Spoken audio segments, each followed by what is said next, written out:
কি ব্যাপার, আজকে কেমন থানায় কোনো মানুষ আসতেছে না? আজকে বড় স্যার নাই, কিছু টাকা কামাই করতে পারতাম। এই পুলিশের চাকরি করে কি বেতনের আশায় থাকলে কোনো কাজ হয় নাকি? দেখি যে একটা মুরগি আসে নাকি। না, এরকম মানুষের অত্যাচার আর সহ্য করা হাম না। আজকে থানায় গেতাছি, দেখি কি করা যায়। আজকে একটা না একটা বিহিত করেই ছাড়বো। স্যার কেমন আছেন? কি হয়েছে বলেন তো? স্যার আমি একটা মামলা করবার আইছি। যাক, এবার তাহলে একটা মুরগি পাওয়া গেল। আচ্ছা ঠিক আছে, আপনার নামটা বলুন তাহলে। স্যার আমার নাম হলো জাহাঙ্গীর হোসেন। আচ্ছা দাঁড়ান, আপনার নামটা লিখতেছি আমি।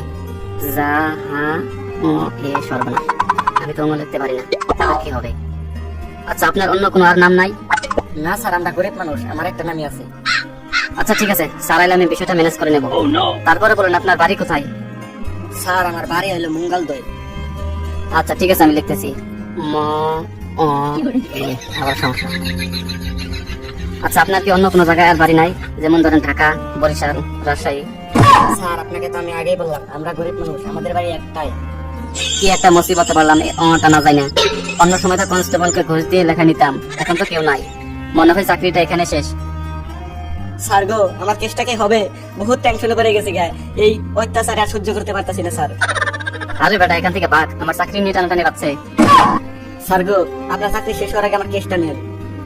আরে বেটা, এদিকে আমার চাকরি গেল, তুই এখনো কেস নিয়ে পড়ে আছিস। এদিকে আয়, তোর কেসটা নেই।